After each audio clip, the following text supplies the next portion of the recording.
This is question 12 from the 2013 exam. You'll have almost all the information you need to do this question on the formula sheet, so I'll guide you through that now. Here on the left is how the formula sheet will appear in the exam. We have terminology such as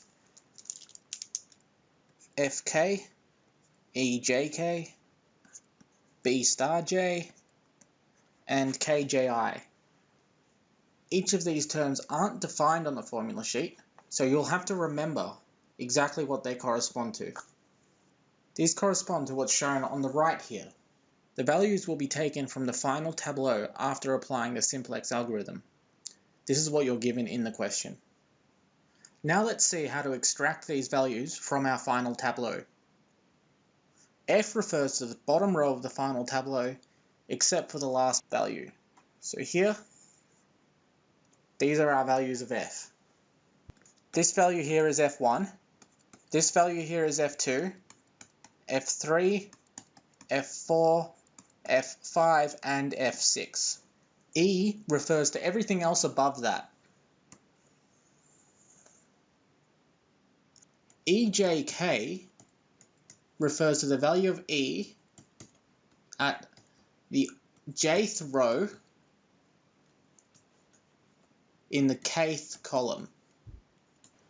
Now for part A, we have to find the allowable increase and the allowable decrease of the cost coefficients C1 and C3.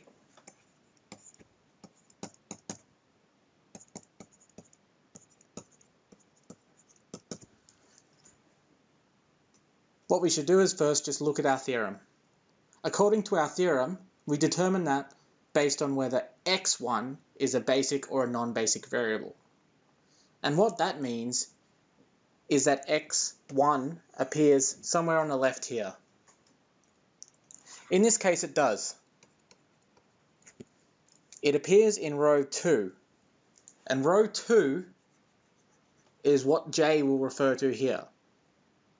So now, according to our theorem, the allowable increase is given by taking the minimum values of some things, provided that the corresponding EJK value is less than 0. So we're going to look at this value here, and this value here. When we've got those values, we'll take the corresponding F values here, here, and here, and use them in the formula. So now, writing this down explicitly, the allowable increase is equal to the minimum of, now F1 is 12, F3 is 12, which is the first K which is valid for this formula, and EJK is minus 1. We take the opposite of that, so 12 divided by 1, the next one, 7 divided by 3, that's this 7 divided by this 3, and the final one is 3 divided by 2.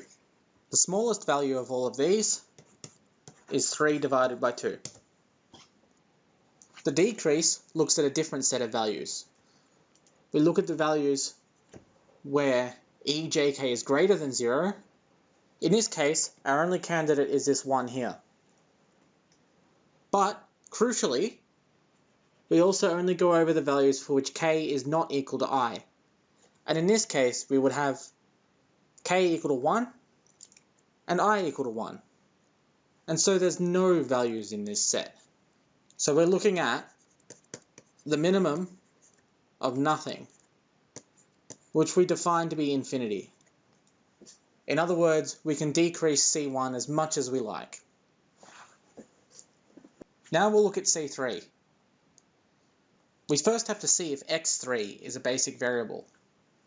But x3 doesn't appear on the left here. So x3 is not a basic variable. So that means condition A holds.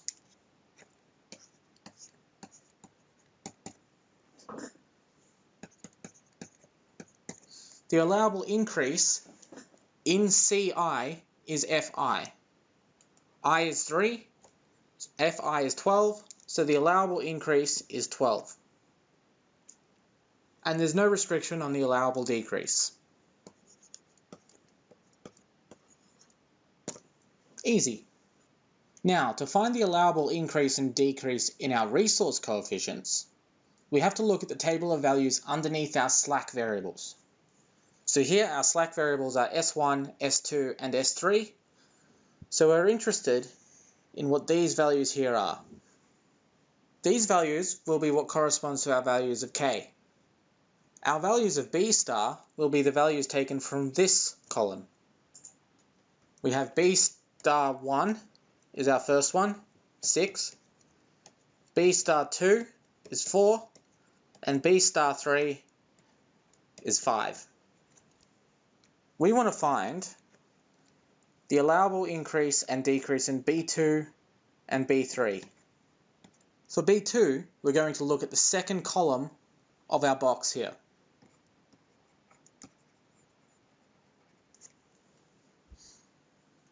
According to our theorem, for the increase, we're only interested in the values for which K is less than 0. So that's our second and third one here.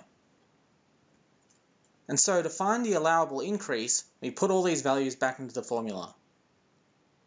We take the corresponding value of B star, which in this case the first one will be 4, divided by minus 2, or in other words 2. Our second one, B star 3 is 5, and we divide it by our value over here, minus 4. Our smallest value of these ones is 5 over 4. So our allowable increase is 5 over 4. For the allowable decrease, we look at all the values for which K is greater than 0.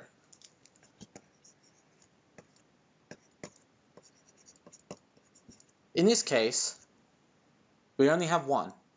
It's the minimum of B star 1, which is 6, divided by 9. Since it's the only value, it's automatically the minimum. And so our allowable decrease is 2 divided by 3.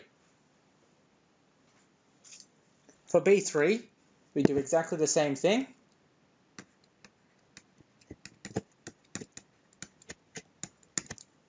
This time, we're looking at B3, so we'll look at the third column.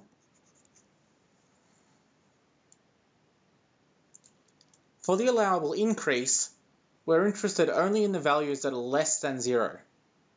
In this case, there's no values that are less than 0. So, our allowable increase is the minimum of nothing, which we define to be infinity. So there's no restriction on the increase on B3. For the decrease, we're interested in the values for which K is greater than 0. There's only one of those here. So we take the corresponding B star value and divide it by that K. So the decrease, the allowable decrease, is the minimum of 6 divided by 1, which is 6. And we're done.